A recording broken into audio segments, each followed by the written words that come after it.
Hi hello friends, welcome to Avanahalli kitchen. ಇವತ್ತಿನ ರೆಸಿಪಿಯಲ್ಲಿ ತುಂಬ ಈಸಿಯಾಗಿ ಮಾಡುವಂತಹ ಒಂದು ಸ್ಪೆಷಲ್ ಪ್ರಸಾದ ರೆಸಿಪಿನ ಶೇರ್ ಮಾಡ್ತಾ ಇದ್ದೀನಿ. ಈ ಪ್ರಸಾದನ ನಾವು ಈಸಿಯಾಗಿ ಮಾಡೋದಷ್ಟೇ ಅಲ್ಲದೇ ಚಿಟಿಕೆ ಹೊಡೆಯೋಷ್ಟರಲ್ಲಿ ರೆಡಿ ಮಾಡ್ಕೋಬೋದು. ಟೇಸ್ಟ್ ಕೂಡ ಅಷ್ಟೇ ಎಕ್ಸ್ಟ್ರಾರ್ಡಿನರಿ ಆಗಿರುತ್ತೆ. ಹಾಗೆ ಈ ಪ್ರಸಾದನ ನಾವು ಯಾವುದೇ ಹಬ್ಬಕ್ಕೆ ಆಗಿರ್ಬೋದು, ಯಾವುದೇ ದೇವ್ರ ನೈವೇದ್ಯಕ್ಕೂ ಸಹ ಇಡ್ಬೋದು. ಈಗ ನೆಕ್ಸ್ಟ್ ಸಂಕ್ರಾಂತಿ ಹಬ್ಬ ಬರ್ತಾ ಇದೆ ಅಲ್ವಾ, ಸಂಕ್ರಾಂತಿ ಹಬ್ಬಕ್ಕೂ ಸಹ ತುಂಬ ಈಸಿಯಾಗಿ ಮಾಡ್ಕೋಬೋದು. ಸೊ ಬನ್ನಿ ಹಾಗಾದರೆ ಈ ರೆಸಿಪಿನ ಹೇಗೆ ಮಾಡೋದು ಅಂತಂದೇಳಿ ಒಂದು ಸಲ ಚೆಕ್ ಮಾಡೋಣ.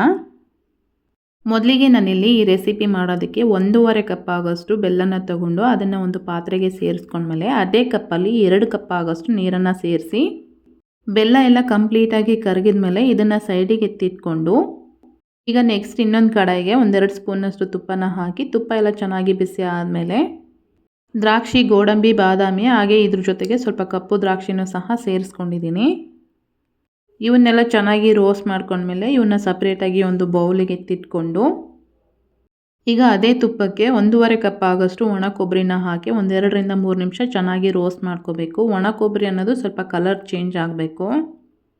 ಒಣ ಕೊಬ್ಬರಿ ಹಾಕಿದ್ಮೇಲೆ ಅದ್ರ ಜೊತೆಗೆ ಮತ್ತೆ ಸ್ವಲ್ಪ ತುಪ್ಪನ ಸೇರಿಸ್ಕೊಂಡು ಚೆನ್ನಾಗಿ ರೋಸ್ಟ್ ಮಾಡ್ಕೊಂಡ್ಮೇಲೆ ಇದನ್ನು ಸಪ್ರೇಟಾಗಿ ಸೈಡಿಗೆ ಎತ್ತಿಟ್ಕೊಂಡ್ಮೇಲೆ ನೆಕ್ಸ್ಟ್ ಇದೇ ಕಡೆಗೆ ಸ್ವಲ್ಪ ತುಪ್ಪ ಹಾಕ್ಕೊಂಡು ನಾನು ಬೆಲ್ಲ ಯಾವ ಕಪ್ಪಲ್ಲಿ ತೊಗೊಂಡಿದ್ನಲ್ವ ಅದೇ ಕಪ್ಪಲ್ಲಿ 2 ಕಪ್ ಆಗೋಷ್ಟು ಅವಲಕ್ಕಿನ ತೊಗೊಂಡಿದ್ದೀನಿ. ಈ ಅವಲಕ್ಕಿನ ಸೇರಿಸ್ಕೊಂಡ್ಮೇಲೆ ಲೋ ಟು ಮೀಡಿಯಮ್ ಫ್ಲೇಮಲ್ಲಿ ಒಂದು 5-6 ನಿಮಿಷ ಚೆನ್ನಾಗಿ ರೋಸ್ಟ್ ಮಾಡ್ಕೋಬೇಕು. ಅವಲಕ್ಕಿ ಅನ್ನೋದು ಸ್ವಲ್ಪ ಕಲರ್ ಚೇಂಜ್ ಆಗಬೇಕು. ಇದು ತುಂಬ ಇಂಪಾರ್ಟೆಂಟ್ ಆಗಿರುತ್ತೆ. ನಾವು ಎಷ್ಟು ಚೆನ್ನಾಗಿ ಅವಲಕ್ಕಿನ ರೋಸ್ಟ್ ಮಾಡ್ಕೋತೀವೋ ಅಷ್ಟು ಚೆನ್ನಾಗಿ ಪ್ರಸಾದ ಟೇಸ್ಟ್ ಅನ್ನೋದು ಬರುತ್ತೆ. ಸೊ ನೋಡ್ತಾ ಇದ್ದೀರಲ್ವ, 5-6 ನಿಮಿಷ ಚೆನ್ನಾಗಿ ಫ್ರೈ ಮಾಡ್ಕೊಂಡ್ಮೇಲೆ ಅವಲಕ್ಕಿ ಕಲರ್ ಅನ್ನೋದು ಈ ರೀತಿ ಚೇಂಜ್ ಆಗಿದೆ. ಇವಾಗ ನಾವು ಇದಕ್ಕೆ ಆಗಲೇ ಎತ್ತಿಟ್ಕೊಂಡಿರೋಂಥ ಬೆಲ್ಲದ ನೀರು ಏನಿತ್ತಲ್ವ ಅದನ್ನು ಸೇರಿಸ್ಕೊಳ್ಳೋಣ.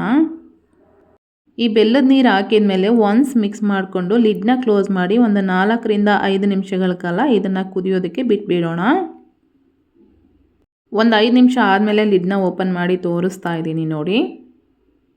ನೀರೆಲ್ಲ ಒಂದು 70% ಡ್ರೈ ಆಗಿದೆ. ಈ ಸ್ಟೇಜಲ್ಲಿ ನಾವು ಆಗಲೇ ರೋಸ್ಟ್ ಮಾಡಿ ಎತ್ತಿಟ್ಕೊಂಡಿರೋಂಥ ಒಣ ಕೊಬ್ಬರಿ ಹಾಗೆಯೇ ಡ್ರೈ ಫ್ರೂಟ್ಸ್ ಏನಿತ್ತಲ್ವ ಅದನ್ನು ಸೇರಿಸ್ಕೊಳ್ಳೋಣ. ಇವೆಲ್ಲವನ್ನು ಹಾಕಿದ ಮೇಲೆ ಒಂದು 2-3 ನಿಮಿಷ ಅಂದರೆ ಬೆಲ್ಲದ ನೀರೆಲ್ಲ ಕಂಪ್ಲೀಟಾಗಿ ಡ್ರೈ ಆಗಬೇಕು. ಅಲ್ಲಿವರೆಗೂ ನಾವು ಇದನ್ನು ಈ ರೀತಿ ಚೆನ್ನಾಗಿ ಮಿಕ್ಸ್ ಮಾಡ್ಕೊಳ್ತಾ ಇರಬೇಕು.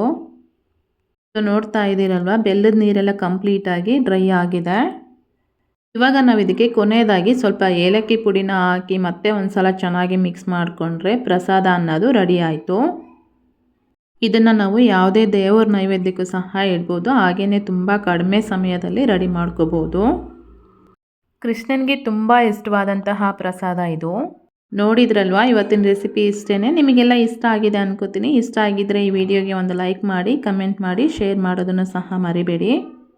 ಹಾಗೆ ಯಾರೆಲ್ಲ ಚಾನಲ್ನ ಸಬ್ಸ್ಕ್ರೈಬ್ ಮಾಡದೆ ನೋಡ್ತಾ ಇದ್ದೀರಾ ಪ್ಲೀಸ್ ಚಾನಲ್ನ ಸಬ್ಸ್ಕ್ರೈಬ್ ಮಾಡಿಕೊಂಡು ಸಪೋರ್ಟ್ ಮಾಡಿ. ಮತ್ತೆ ಹೊಸ ರೆಸಿಪಿ ಜೊತೆ ಸಿಗೋಣ. ಅಲ್ಲಿವರೆಗೂ ಟೇಕ್ ಕೇರ್, ಬಾಯ್.